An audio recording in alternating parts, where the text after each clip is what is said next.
ಅಣ್ಣಯ್ಯ, ಸಹೋದರ, ಇವಳು ನನ್ನ ಪತ್ನಿ ಸಚೀದೇವಿ. ಇವಳ ತಂಟೆಗೇನು ಹೋಗ್ಬೇಡ.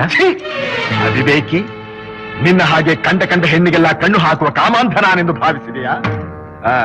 ಎಲ್ಲಿ ಎಲ್ಲಿ ಆ ನಿನ್ನ ತಿಲೋತ್ತಮೆ ರಂಭೆ ಊರ್ವಶಿ? ರಂಭೆ, ಊರ್ವಶಿ, ಮೇನಕೆ, ತಿಲೋತ್ತಮೆ, ನಮ್ಮ ಅಣ್ಣಯ್ಯ ದೈತ್ಯ ಚಕ್ರವರ್ತಿ ಕರೆಯುತ್ತಿದ್ದಾನೆ. ಬನ್ನಿ ಬನ್ನಿ.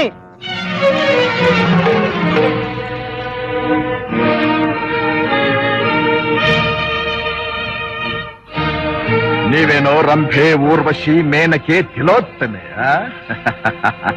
ಭಲೆ ಭಲೆ ಭಲೆ ಮಹೇಂದ್ರ, ಈಗ ಅರ್ಥವಾಯಿತು ಇಂದ್ರ ಪದವಿಗೆ ನೀನೇಕೆ ಹೀಗೆ ಸಾಯುತ್ತಿ ಎಂದು. ರಂಭಾದಿ ಊರ್ವಶಿಯರೇ, ನಿಮಗಿಂತ ನಮ್ಮ ರಾಕ್ಷಸ ಕನ್ನಿಕೆಯರೆಷ್ಟೋ 1000 ಪಾಲಿಗೆ ಮೇಲು. ತೊಲಗಿ ಹೋಗಿ. ಸೇನಾಪತಿ, ಅಷ್ಟದಿಕ್ಪಾಲಕರಾದ ಎಲ್ಲರನ್ನೂ ಬಂಧ